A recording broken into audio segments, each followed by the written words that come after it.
दोस्तों, आप सभी का मेरे YouTube चैनल पर हार्दिक स्वागत है। आज हम कर रहे हैं भू राजस्व संबंधी कानूनों का सामान्य ज्ञान के 50 MCQ। चलो शुरू करते हैं। प्रश्न नंबर 1, उत्तर प्रदेश राजस्व संहिता 2006 किस तिथि से प्रभावी हुई? ऑप्शन ए 26 जनवरी 2016, ऑप्शन बी 11 जनवरी 2016, ऑप्शन सी 15 अगस्त 2016, ऑप्शन डी 1 अप्रैल 2016। उत्तर प्रदेश राजस्व संहिता 2006 11 फरवरी 2016 से प्रभावी हुई थी। यहाँ विकल्प बी सही उत्तर है।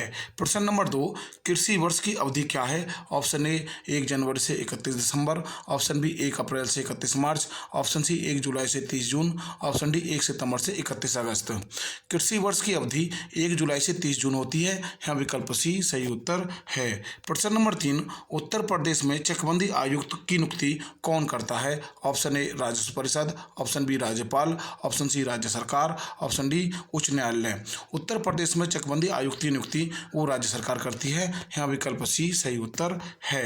प्रश्न नंबर 4, राजस्व संहिता की किस धारा में ग्राम सभा को परिभाषित किया गया है? ऑप्शन ए धारा 4 का 11, ऑप्शन बी धारा 5, ऑप्शन सी धारा 10, ऑप्शन डी धारा 20। राजस्व संहिता की धारा 4 की 11 में ग्राम सभा को परिभाषित किया गया है। यहाँ विकल्प ए सही उत्तर है।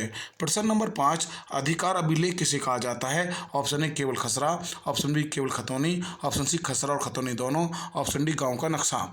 अधिकार अभिलेख खसरा और खतौनी दोनों को कहा जाता है। यहाँ विकल्प सी सही उत्तर है। प्रश्न नंबर 6, दाखिल खारिज की कार्रवाई किस अधिकारी के समक्ष होती है? ऑप्शन ए जिलाधिकारी, ऑप्शन बी तहसीलदार, ऑप्शन सी राजस्व निरीक्षक, ऑप्शन डी लेखपाल।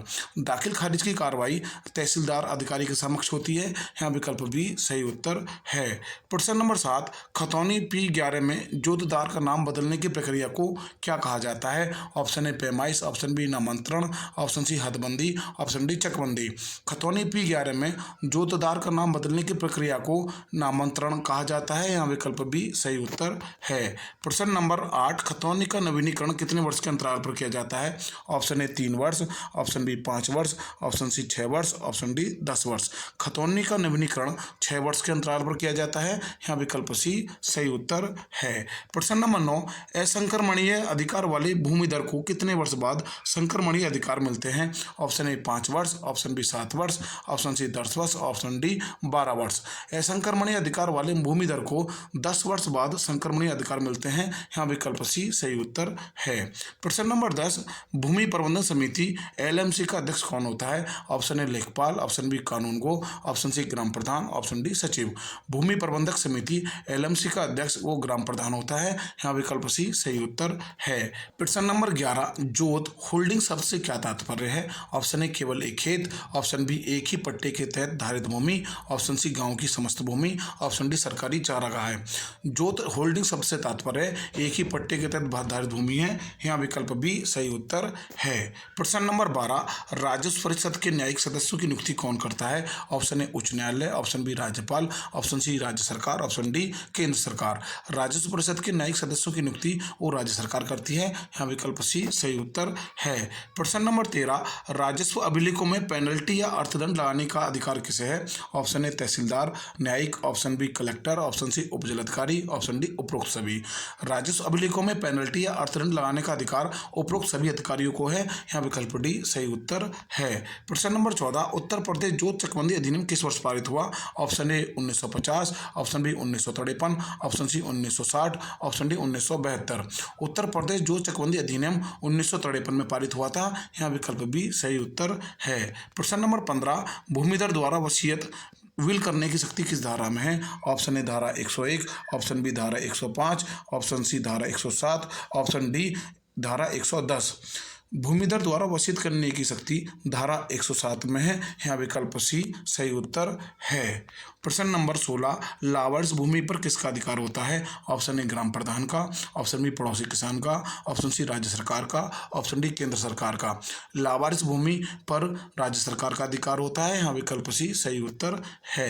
प्रश्न नंबर 17, राजस्व निरीक्षक RI को सामान्यतः किस नाम से जाना जाता है? ऑप्शन ए लेखपाल, ऑप्शन बी कानूनगो, ऑप्शन सी अमीन, ऑप्शन डी पेशकार।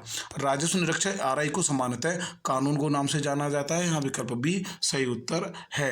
प्रश्न नंबर 18, जरीब की कुल लंबाई शाहजहानी कितनी होती है? ऑप्शन ए 44 गज, ऑप्शन बी 55 गज, ऑप्शन सी 66 गज, ऑप्शन डी 100 फीट। जरीब की कुल लंबाई वो 55 गज होती है, यहाँ विकल्प बी सही उत्तर है। प्रश्न नंबर 19, नामांतरण के लिए कौन सा फॉर्म भरा जाता है? Option A form 10, option B B2, option C RC form 9, option D form 35। नामांतरण के लिए आरसी फॉर्म 9 भरा जाता है, यहाँ विकल्प सी सही उत्तर है। प्रश्न नंबर 20, धारा 80 के तहत भूमि उपयोग परिवर्तन की अनुमति कौन देता है? Option A tehsildar, option B SDM, option C commissioner, option D चकबंदी अधिकारी। धारा 80 के तहत भूमि उपयोग परिवर्तन की अनुमति वो SDM महोदय देते हैं, यहाँ विकल्प बी सही उत्तर है। प्रश्न नंबर 21, उत्तर प्रदेश राजस्व संहिता में कुल कितनी धाराएं हैं? Option A 200, option B 234, option C 250, option D 300। Uttar Pradesh राजस्व संहिता में कुल 234 धाराएं हैं, यहाँ विकल्प बी सही उत्तर है। प्रश्न नंबर 22, असामी की श्रेणी किस प्रकार के अधिकार को दर्शाती है? ऑप्शन ए स्थायी अधिकार, ऑप्शन बी अल्पकालिक या किराएदारी अधिकार, ऑप्शन सी पूर्ण स्वामित्व, ऑप्शन डी इनमें से कोई नहीं। असामी की श्रेणी अल्पकालिक या किराएदारी अधिकार को दर्शाती है, यह विकल्प भी सही उत्तर है।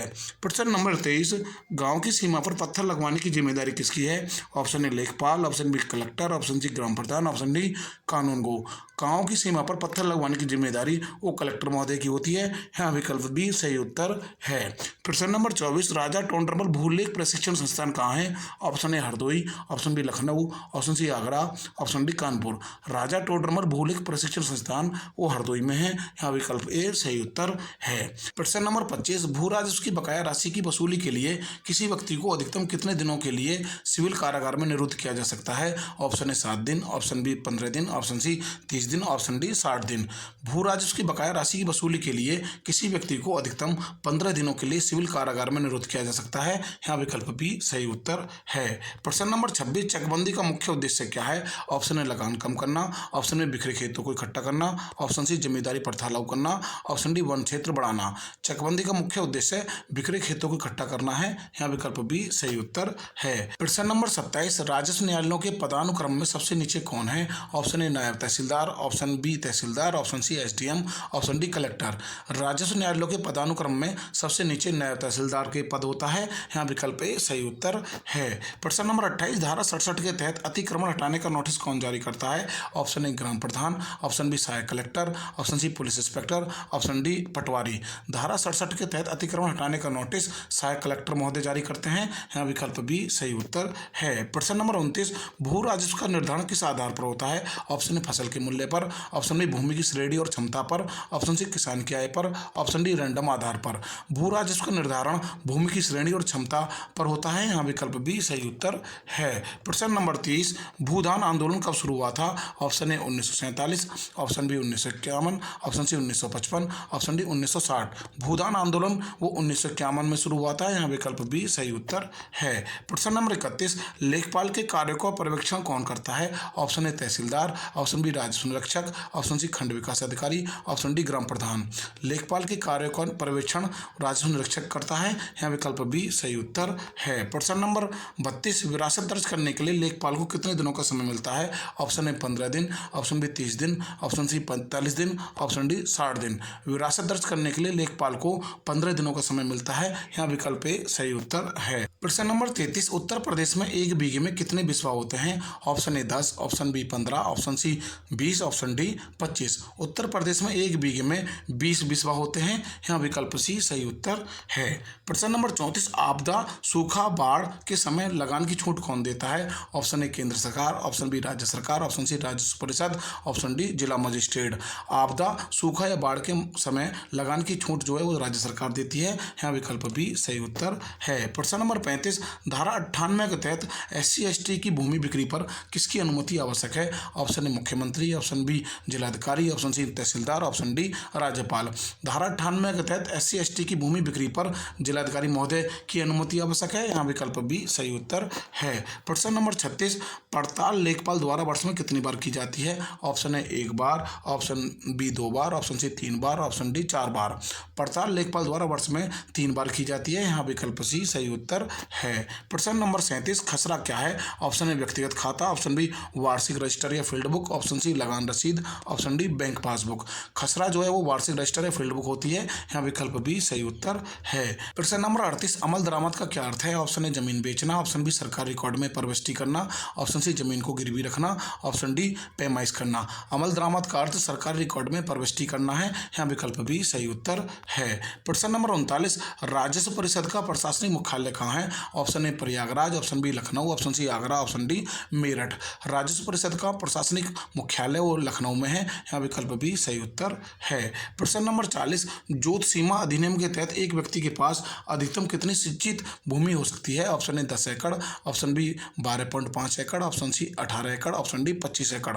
जोत सीमा अधिनियम के तहत एक व्यक्ति के पास अधिकतम 18 एकड़ सिंचित भूमि हो सकती है। यहाँ विकल्प सी सही उत्तर है। प्रश्न नंबर 41, खतौनी में परिवर्तन के लिए कौन उत्तरदायी है? ऑप्शन ए लेखपाल, ऑप्शन बी राजस्व निरीक्षक, ऑप्शन सी तहसीलदार, ऑप्शन डी उपयुक्त सभी। खतौनी में परिवर्तन के लिए उपयुक्त सभी अधिकारी उत्तरदायी हैं। यहाँ विकल्प डी सही उत्तर है। प्रश्न नंबर 42, राजस्व रिकॉर्ड में सुधार किस धारा के तहत होता है? ऑप्शन ए धारा 30, ऑप्शन बी धारा 32 और 38, ऑप्शन सी धारा 50, ऑप्शन डी धारा 60। राजस्व रिकॉर्ड में सुधार धारा 32 और 38 के तहत होता है। यहाँ विकल्प बी सही उत्तर है। प्रश्न नंबर 43, सरकारी पट्टेदार का वर्णन किस धारा में है? ऑप्शन ए धारा 147, ऑप्शन बी धारा 150, ऑप्शन सी धारा 160, ऑप्शन डी धारा 170। सरकारी पट्टेदार का वर्णन धारा 147 में है। यहाँ विकल्प ए सही उत्तर है। प्रश्न नंबर 44, राजस्व संहिता 2006 में कुल कितनी अनुसूचियां हैं? Option A 2, option B 4, option C 6, option D 8। राजस्व संहिता 2006 में कुल 4 अनुसूचियां हैं। यहाँ विकल्प बी सही उत्तर है। प्रश्न नंबर 45, आबादी भूमि का उपयोग किसके लिए किया जाता है? ऑप्शन ए कृषि के लिए, ऑप्शन बी निवास के लिए, ऑप्शन सी कारखानों के लिए, ऑप्शन डी वन के लिए।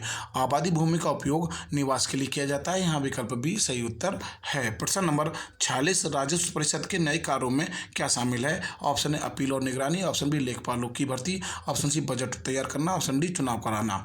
राजस्व परिषद के नए कार्यों में अपील और निगरानी शामिल है। यहाँ विकल्प ए सही उत्तर है। प्रश्न नंबर 47, तहसीलदार का कार्यक्षेत्र क्या होता है? ऑप्शन ए पूरा जिला, ऑप्शन बी एक तहसील, ऑप्शन सी एक ब्लॉक, ऑप्शन डी एक गांव। तहसीलदार का कार्यक्षेत्र एक तहसील होती है। यहाँ विकल्प बी सही उत्तर है। प्रश्न नंबर 48, भू अभिलेखों का डिजिटल हस्ताक्षरित विवरण किस पोर्टल पर मिलता है? ऑप्शन ए ई-साथी, ऑप्शन बी भूलेख, ऑप्शन सी जनित, ऑप्शन डी राहत। भू अभिलेखों का डिजिटल हस्ताक्षरित विवरण भूलेख पोर्टल पर मिलता है। यहाँ विकल्प बी सही उत्तर है। प्रश्न नंबर 49, यदि किसी भूमि का कोई वारिस नहीं है तो वह नीत होती है। ऑप्शन ए ग्राम पंचायत में, ऑप्शन बी राज्य सरकार में, ऑप्शन सी केंद्र सरकार में, ऑप्शन डी तहसीलदार में। यदि किसी भूमि का कोई वारिस नहीं है तो वह राज्य सरकार में नीत होती है। यहाँ विकल्प बी सही उत्तर है। अब अंतिम प्रश्न की ओर, उत्तर प्रदेश राजस्व संहिता ने किस प्रमुख कानून को निरस्त किया? Option A UPZA-NLR act 1950, option B IPC 1860, option C CRPC 1973, option D Indian evidence act. Uttar Pradesh राजस्व संहिता ने प्रमुख कानून UPZA-NLR एक्ट 1950 को निरस्त किया था। यहाँ विकल्प ए सही उत्तर है। दोस्तों, आप हमारी सभी वीडियो को हमारी प्लेलिस्ट में जाकर देख सकते हैं। इस वीडियो को लाइक करें और हमारे चैनल को सब्सक्राइब करें। Thank you so much. जय हिंद, जय भारत।